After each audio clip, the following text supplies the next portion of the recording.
While he was saying this, a synagogue leader came out and knelt before him and said, "My daughter has just died, but come and put your hand on her and she will live."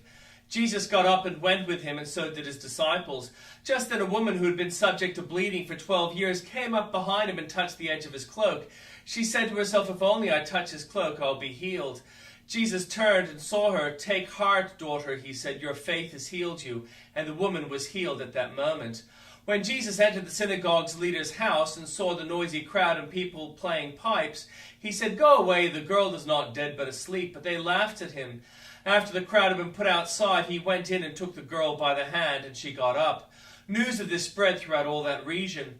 As Jesus went on from there, 2 blind men followed him, calling out, "Have mercy on us, Son of David." When he had gone indoors, the blind men came to him and asked them, "Do you believe that I am able to do this?" "Yes, Lord," they replied. Then he touched their eyes and said, "According to your faith, let it be done to you." And their sight was restored. Jesus warned them sternly, "See that no one knows about this." But they went out and spread the news about him all over that region. While they were going out, a man who was demon-possessed and could not talk was brought to Jesus. And when the demon was driven out, the man who had been mute spoke. The crowd was amazed and said, "Nothing like this has ever been seen in Israel." But the Pharisees said, "It is by the prince of demons that he drives out demons." Jesus went through all the towns and villages, teaching in their synagogues, proclaiming the good news of the kingdom, and healing every disease and sickness. When he saw the crowds, he had compassion on them, because they were harassed and helpless, like sheep without a shepherd. Then he said to his disciples, "The harvest is plentiful, but the workers are few. Ask the Lord of the harvest, therefore, to send out workers into his harvest field." And the Old Testament reading. Jacob heard that Laban's sons were saying, "Jacob has been taken everything our father owned, and has gained all his wealth from what belonged to our father." And Jacob noticed that Laban's attitude toward him was not what it had been. Then the Lord said to Jacob, "Go back to the land of your fathers and to your relatives, and I will be with you." So Jacob sent word back to Rachel and Leah to come out to the fields where his flocks were. He said to them, "I see that your father's attitude towards me is not what it was before, but the God of my father has been with me. You know that I have worked for your father with all my strength, yet your father has cheated me by changing my wages 10 times. However, God has not allowed him to harm me. If he said, 'The speckled ones will be your wages,' then all the flocks gave birth to speckled young. And if he said, 'The streaked ones will be your wages,' then all the flocks bore streaked young. So God has taken away your father's livestock and given them to me. In breeding season, I once had a dream in which I looked up and saw the male goats mating with flock were streaked, speckled, and spotted. The angel of God said to me in the dream, 'Jacob,' I answered, 'Here I am.' And he said, 'Look up and see that all the male goats mating with the flocks are streaked, speckled, or spotted. For I have seen all that Laban has been doing to you. I am the God of Bethel, where you anointed a pillar and where you made a vow to me. Now leave this land at once and go back to your native land.' Then Rachel and Leah replied, 'Do we still have any share in the inheritance of our father's estate? Does he not regard us as foreigners? Not only has he sold us, but he has used up what was paid for us. Surely all the wealth that God took away from our father belongs to our children, and do whatever God has told you.' Then Jacob put his children and his wives on camels, and he drove all his livestock ahead of him, along with all the goods he had accumulated in Padan Aram, to go to his father Isaac in the land of Canaan. When Laban had gone to shear his sheep, Rachel stole her father's household gods. Moreover, Jacob deceived Laban the Aramean by not telling him he was running away, so he fled with all he had across the Euphrates River and headed for the hill country of Gilead. On the 3rd day, Laban was told that Jacob had fled, taking his relatives with him. He pursued Jacob for 7 days and caught up with him in the hill country of Gilead. Then God came to Laban the Aramean in a dream at night and said to him, 'Be careful not to say anything to Jacob, either good or bad.' Jacob had pitched his tent in the hill country of Gilead when Laban overtook, and Laban and his relatives camped there too. Then Laban said to Jacob, 'What have you done? You deceived me, and you've carried off my daughters like captives in war. Why did you run off secretly and deceive me? Why didn't you tell me so I could send you away with joy and singing to the music of timbrels and harps? You didn't even let me kiss my grandchildren, my daughters, goodbye. You have done a foolish thing. I have the power to harm you, but last night the God of your father said to me, "Be careful not to say anything to Jacob, either good or bad." Now you have gone off because you long to return to your father's household. But why did you steal my gods?' Jacob answered Laban, 'I was afraid because I thought you would take your daughters away from me by force. But if you find anyone who has your gods, that person shall not live. In the presence of our relatives, see for yourself whether there is anything of your yours here with me? And if so, take it. Now Jacob did not know that Rachel had stolen the gods. So Laban went into Jacob's tent, and into Leah's tent, and into the tent of 2 female servants. But he found nothing. After he came out of Leah's tent, he entered Rachel's tent. Now Rachel had taken off the household gods and put them inside her camel's saddle, and was sitting on them. Laban searched through everything in the tents, but found nothing. Rachel said to her father, "Don't be angry, my lord, that I cannot stand in your presence. I'm having my period." So he searched, but could not find the household gods. Jacob was angry and took Laban to task. "What is my crime?" he asked Laban. "How have I wronged you that you hunt me down? Now that you've searched through all my goods, what have you found that belongs to your household? Put it here in front of your relatives of mine, and let them judge between the 2 of us. I have been with you for 20 years now. Your sheep and goats have not miscarried, nor have I eaten rams from your flocks. I did not bring your animals torn by wild beasts. I bore the loss myself, and you demanded payment from me for whatever was stolen by day or night. This was my situation. The heat consumed me in the daytime, and the cold at night, and sleep fled from my eyes.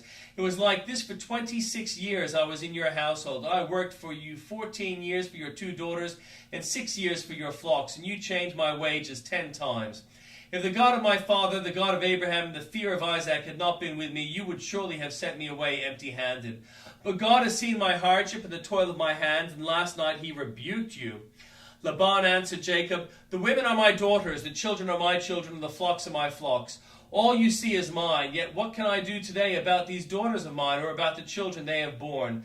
Come now, let's make a covenant, you and I, and let it serve as a witness between us." So Jacob took a stone and set it up as a pillar.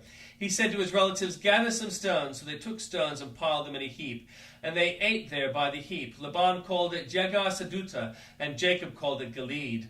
Laban said, "This heap is a witness between you and me today. That is why it is called Gilead. It was also called Mizpah, because he said, 'May the Lord keep watch between you and me when we are away from each other.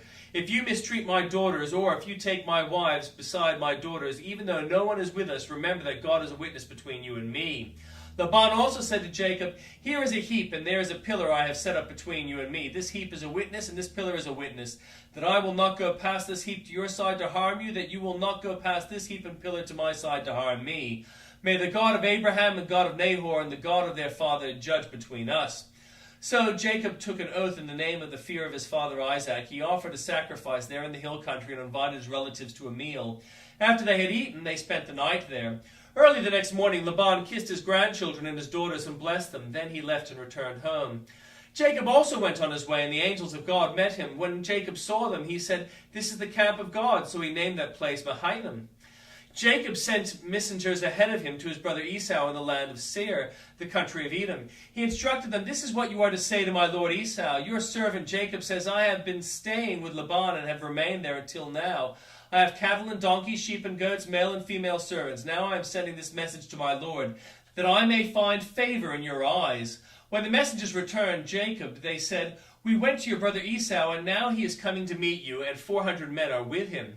In great fear and distress, Jacob divided the people who were with him into 2 groups, and the flocks and herds and camels as well.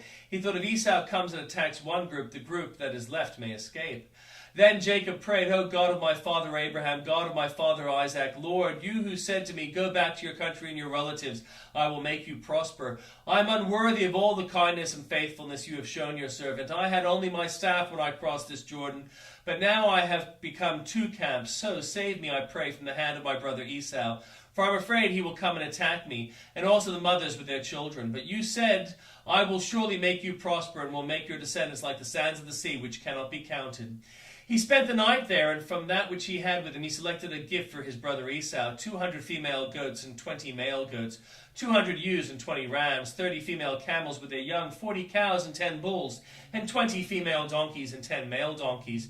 He put them in the care of his servant, each herd by itself, and said to his servants, "Go ahead of me, and keep some space between the herds."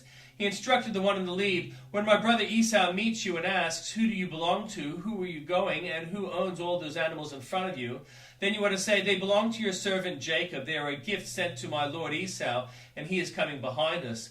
He also instructed the second and third and all the others who followed the herds, "You are to say the same thing to Esau when you meet him, and be sure to say, 'Your servant Jacob is coming behind us.'" For he thought, "I will pacify him with these gifts I am sending on ahead. Later, when I see him, perhaps he will receive me." So Jacob's gifts went on ahead of him, but he himself spent the night in the camp. Then, that night, Jacob got up and took his 2 wives, his 2 female servants, and his 11 sons, and crossed the ford of the Jabbok. After he had sent them across the stream, he sent over all his possessions, so Jacob was left alone. And a man wrestled with him till daybreak. When the man saw that he could not overpower him, he touched the socket of Jacob's hip, so that his hip was wrenched as he wrestled with the man. Then the man said, "Let me go, for it is daybreak." But Jacob replied, "I will not let you go unless you bless me."